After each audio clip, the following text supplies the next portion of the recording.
Yes, amen. Est-ce qu'on peut acclamer pour le groupe de louanges? Merci encore l'équipe pour ce temps, tellement magnifique. Oui, sans surprise, c'est moi l'orateur du jour. Donc, est-ce que je m'introduis moi-même? Allez, on va le faire. Voilà, pour ceux qui ne me connaissent pas, je m'appelle Aris Liengo Londala, 29 ans, marié à une magnifique femme, papa d'un magnifique petit garçon du nom d'Elijah, et qui a fait 9 mois le 24 décembre. Donc, un papa comblé.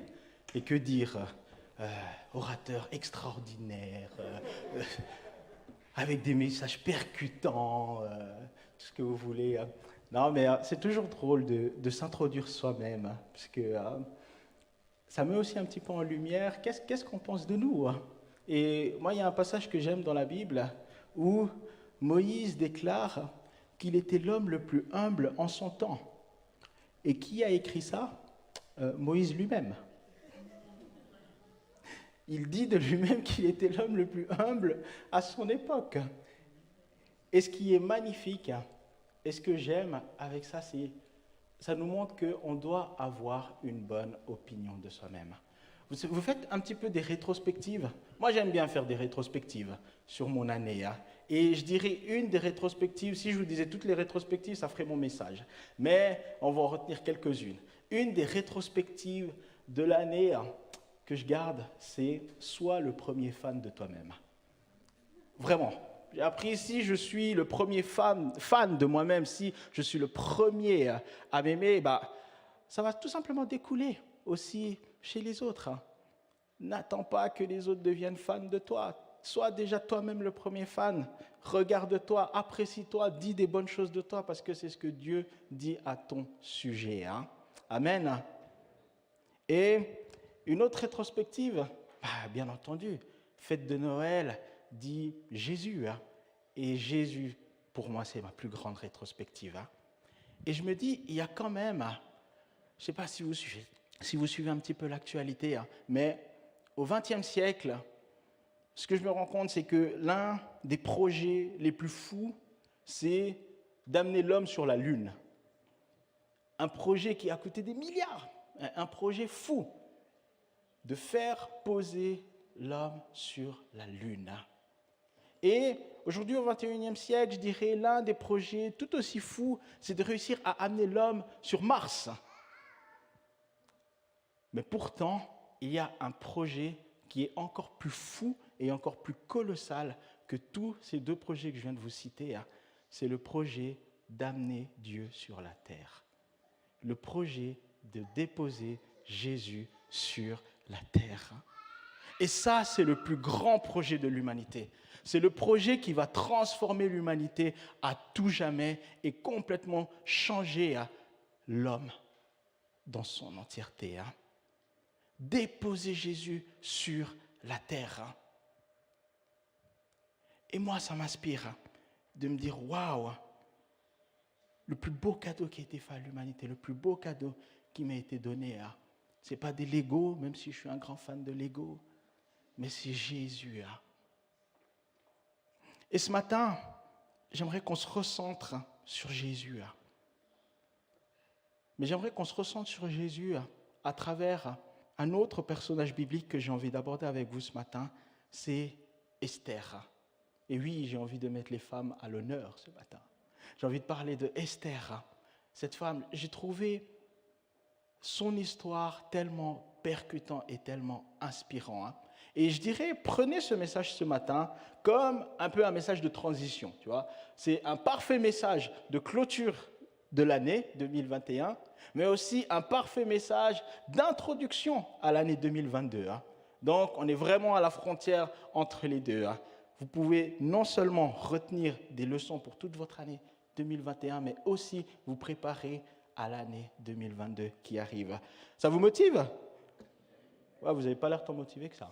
Ça vous motive ou pas? Yes, amen. Alors, on va lire ensemble un passage.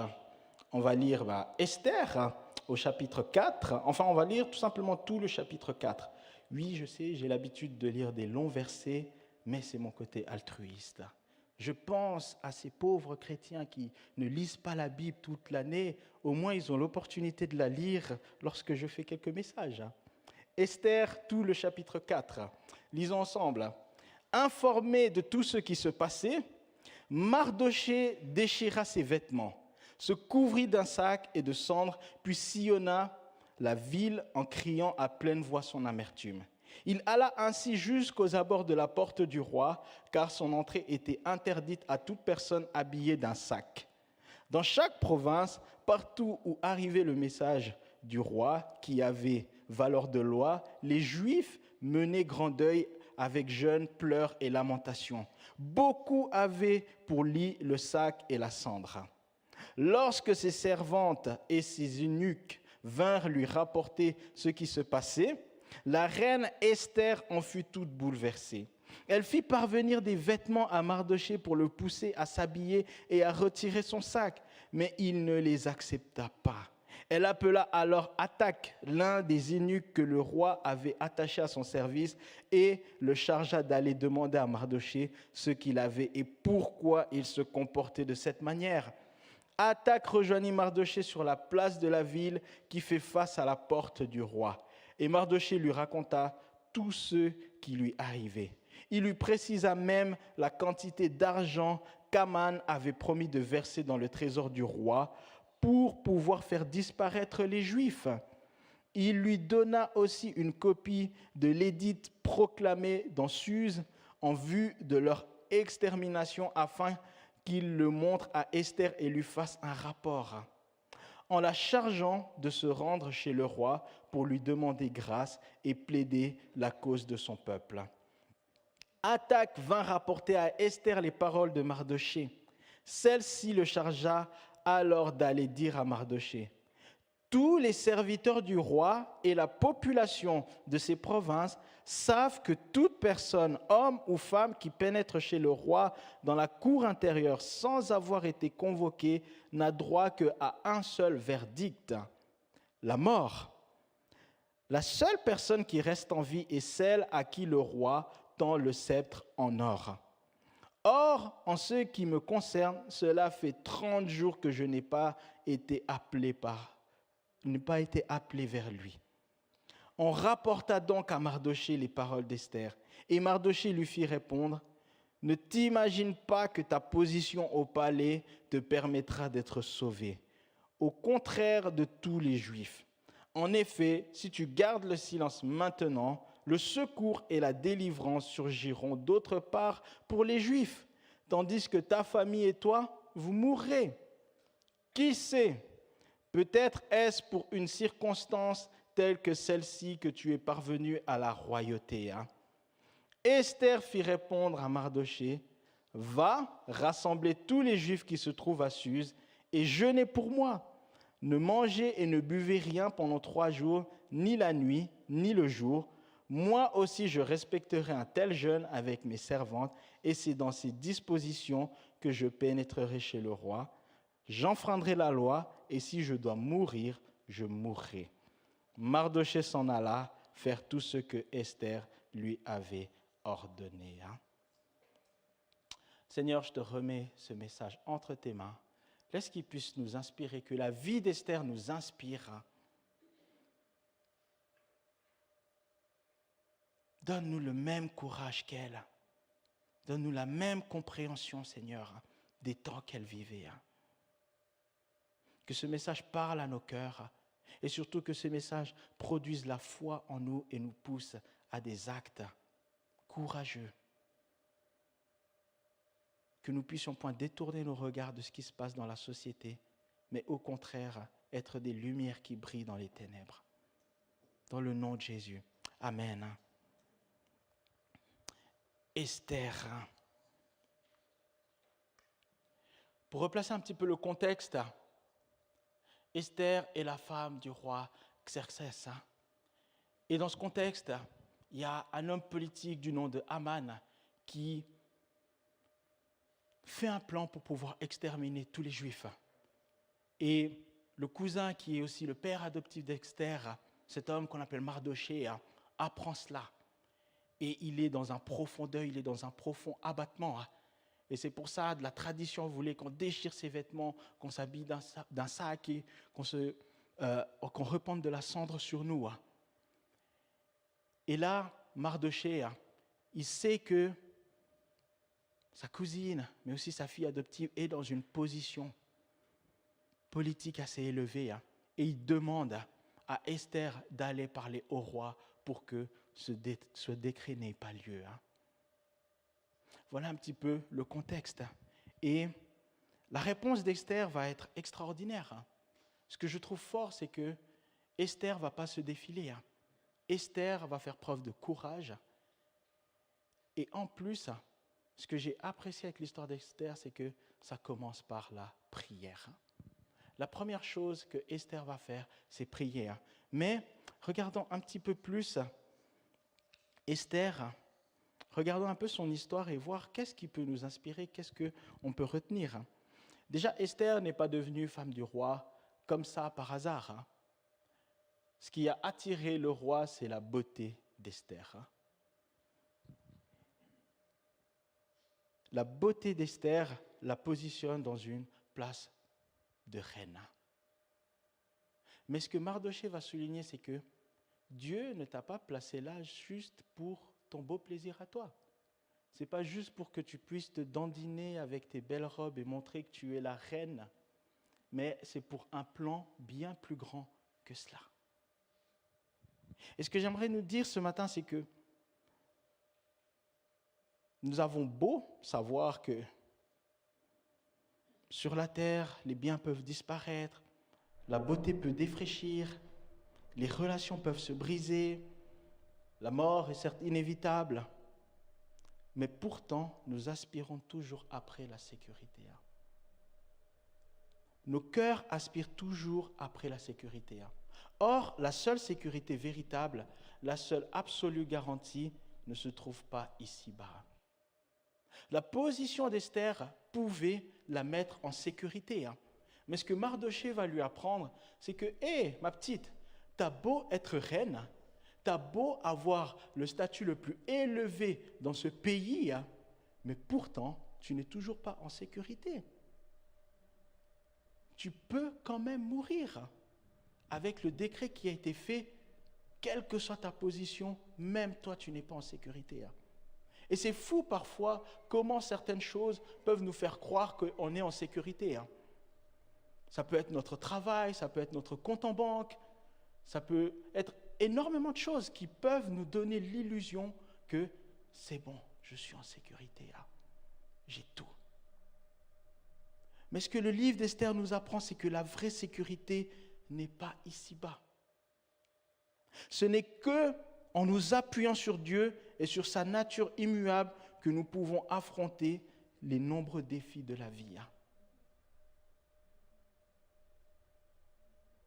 Les défis sont nombreux dans la vie. Et cette année, je me suis rendu compte, honnêtement, il y a des moments, je ne sais pas si vous êtes comme moi, vous avez l'impression qu'une fois que vous avez réglé un défi, c'est fini, il n'y aura pas d'autres défis. Mais en même temps, je me rends compte que quand un défi est réglé, il y en a un autre qui vient derrière, tu vois. C'est fou. Tu as payé une grosse facture, tu dis c'est bon, et tu oublies, il y a une autre grosse facture qui vient derrière. C'est tellement dingue, il y a tellement de défis qui se multiplient. Et des fois, c'est ce qu'on vit même ici au centre de vie. On a l'impression, voilà, pour la célébration, pour le culte, on a réglé ça. Et derrière, hop, il y a un autre problème qui se rajoute et qu'il faut régler. Mais la vie est faite de défis. La vie est faite de défis. Et ce que la Bible nous apprend, c'est que ce n'est pas sur nos propres ressources qu'on réussira à affronter ces défis. C'est uniquement en nous appuyant sur Dieu que nous arriverons à affronter les défis de la vie. Et c'est ce que Esther va apprendre.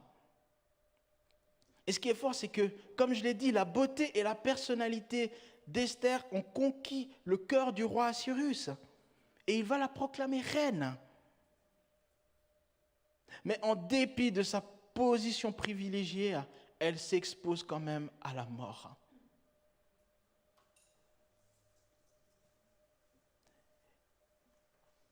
Non seulement elle est exposée à la mort à cause du décret, mais en plus, elle s'expose à la mort en cherchant à voir son mari s'il n'a pas fait appel à elle. On l'a lu.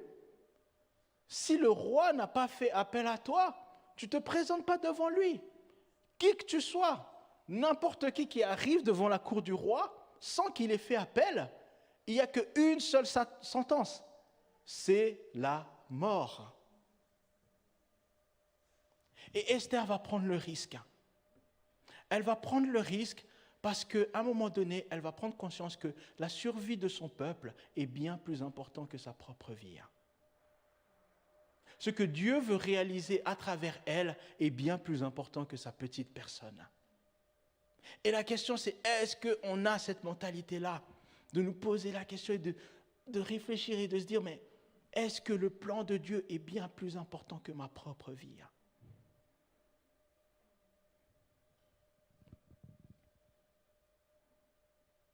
Son statut ne suffit pas à lui procurer la sécurité. Et dans une démarche toute prudente et de courage, elle accepte de risquer sa vie pour le bien de son peuple.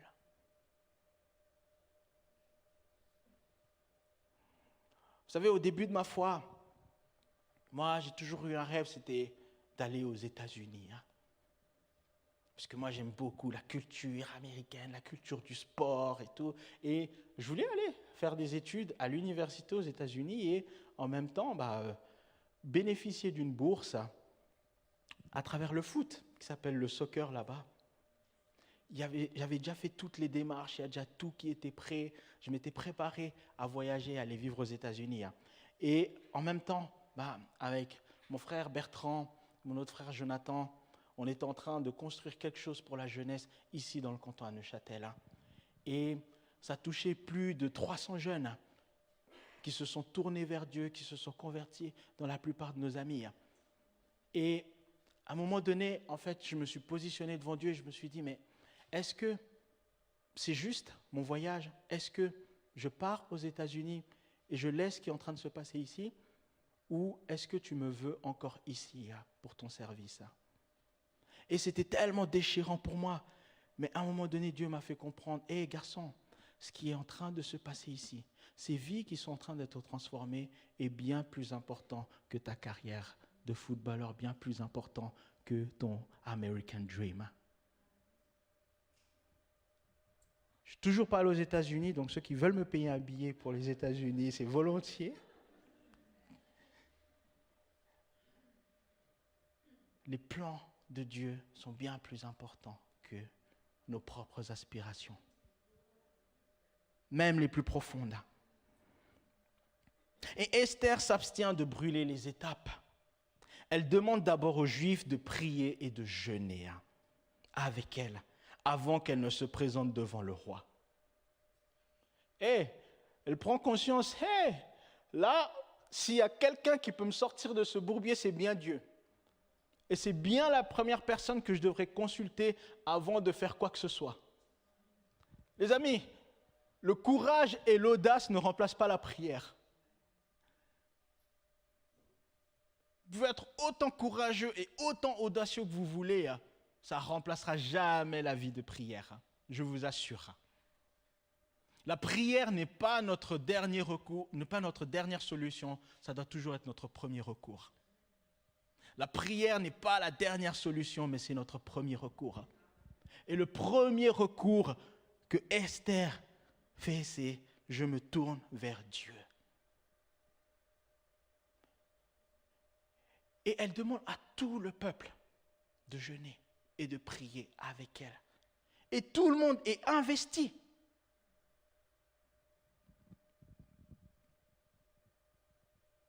Tout le monde est investi dans la prière et dans le jeûne.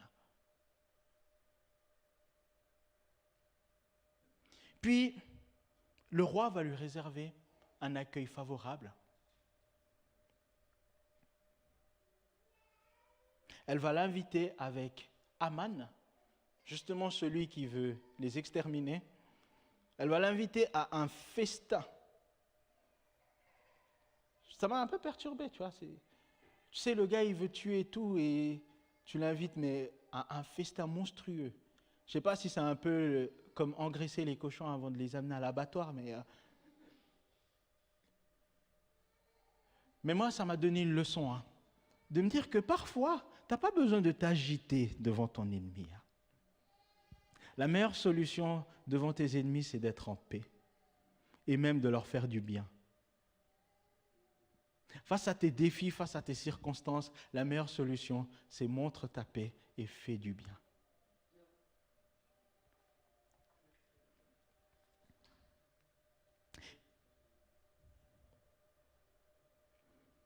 Et le roi, il est assez perspicace pour comprendre que sa femme a quelque chose en tête. Et pour souligner l'importance de la requête qu'elle veut lui faire, elle va faire encore un deuxième festin. Déjà, moi, hier, avec le repas de Noël, c'était assez tragique pour mon estomac. Donc, 2 festins pour Aman, j'imagine. Mais pendant ces 2 festins, Dieu n'est pas les bras croisés. Dieu œuvre en coulisses. Pendant que Esther est en train de faire manger son ennemi, Dieu est en train d'œuvrer. Dieu est en train de préparer un plan. Dieu est en train d'agir. Oh, pendant que toi tu amènes la paix à tes ennemis, pendant que toi tu leur fais du bien, Dieu est en train de travailler en coulisses pour toi. Dieu est en train d'agir en ta faveur. Quand je parle d'ennemis, je ne suis pas en train de parler de ton voisin qui t'embête à chaque fois, il parque mal sa voiture devant toi. Non, non, non, non. Je parle des circonstances de la vie. Je parle des circonstances qui te tracassent jour et nuit. Sois en paix pour ces circonstances. Dieu œuvre en coulisses pour toi. Dieu œuvre pour tes finances. Dieu œuvre pour ton mariage. Dieu est en train d'œuvrer en coulisses pour toi. Et comment Dieu œuvre? C'est que par une nuit d'insomnie, il amène le roi à lire les annales et à se rappeler que Mardochée, le cousin d'Esther, lui a un jour sauvé la vie. Il se rappelle, Dieu l'amène à lire et à se souvenir. Tu te rappelles de ce gars? Il t'a sauvé la vie. Et le roi décide immédiatement d'honorer Mardochée pour cet acte. Premier step, Dieu commence déjà à résoudre un problème. Ça commence déjà à se voir.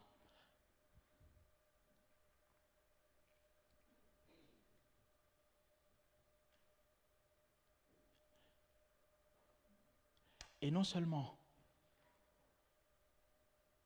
il va élever ce gars Mardochée, mais le roi va également apprendre ce que un de ses fonctionnaires, Aman, était en train de projeter. Il va se rappeler, il va entendre cela. Et vous vous rappelez, celui qui a mangé, qui s'est engrossé, qui a pensé que là, c'est bon. Là, on m'a invité à 2 festins, mon décret va bientôt prendre place, je suis vraiment un gars béni. Il a peut-être pu se dire ça. Dieu va rendre justice. Dieu va se lever. Et Aman aura une fin tragique, c'est qu'il va mourir. La manière dont il avait prévu d'exterminer les Juifs, c'est de cette manière-là que lui-même va mourir. En fait, je ne vais pas dire que c'est drôle, mais en fait, il a préparé sa propre mort.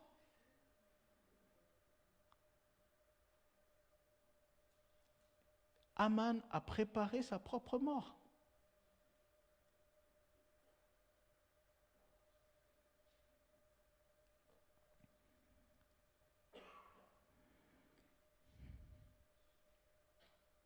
Et ce que j'aime, c'est que le risque que Esther a pris a confirmé que c'était Dieu qui était sa véritable sécurité. En risquant sa vie, elle met en lumière que ni les décrets des hommes ne peuvent avoir une atteinte quelconque à sa vie. mais seul Dieu est sa sécurité. Et la question que je nous pose ce matin, c'est est-ce que notre sécurité repose sur nos biens, notre position ou notre réputation? Sur quoi est-ce que notre sécurité repose?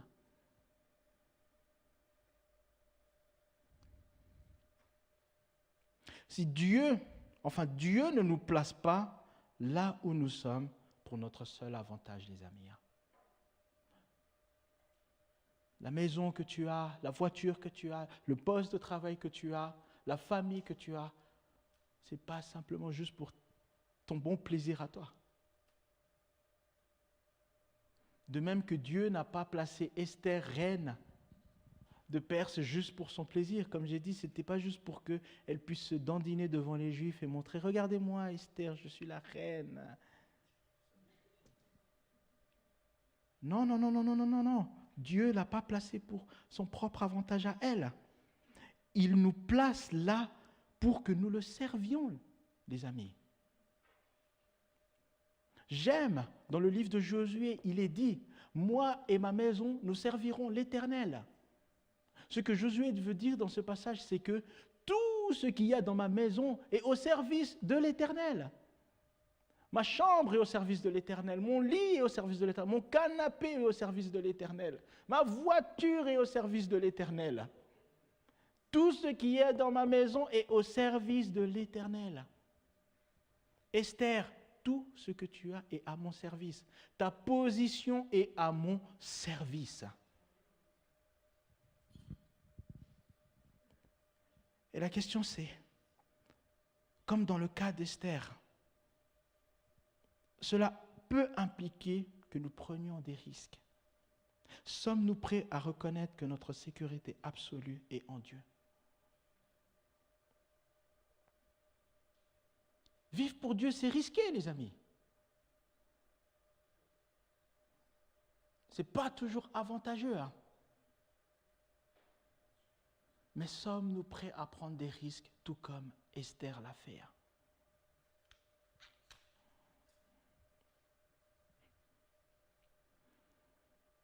Et je vais conclure avec ça, c'est que la conception égocentrique de la vie qui caractérise notre société, ça contraste de manière flagrante avec l'attitude d'Esther.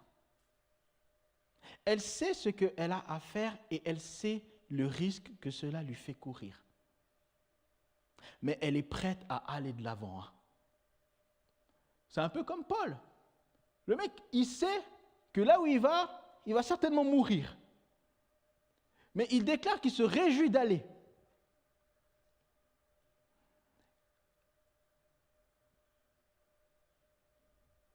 Esther sait que sa vie est en jeu. Et ce que j'aimerais nous dire, c'est que nous devrions manifester le même engagement à faire ce qui est juste en dépit des conséquences.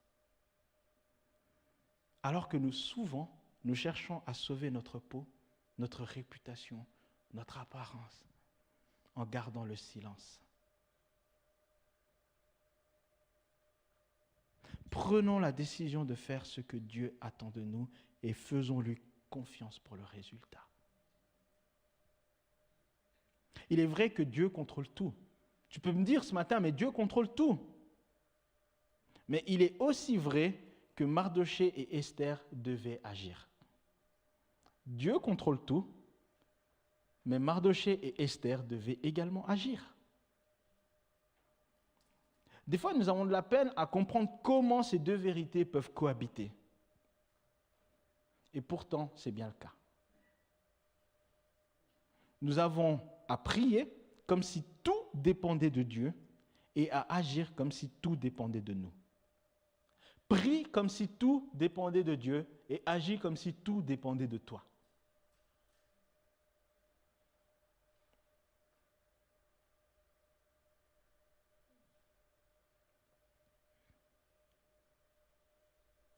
Prie comme si tout dépendait de Dieu et agis comme si tout dépendait de toi.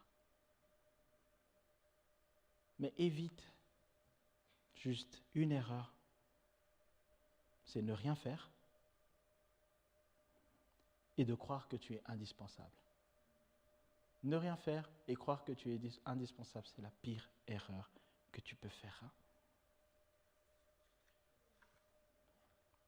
J'aime ce livre d'Esther et je vous recommande vraiment de le lire.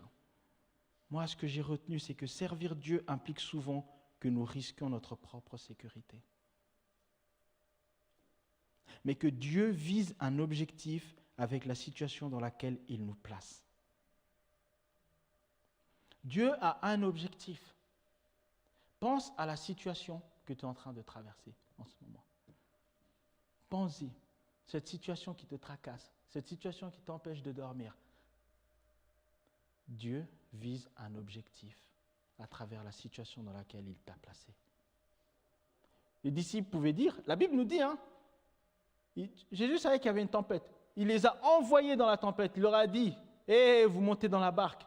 Il leur a pas dit, s'il vous plaît, les disciples. Il leur a dit, Pierre, Jean, Jacques, dans la barque. Mais Jésus, on sait, il va y avoir une montée dans la barque.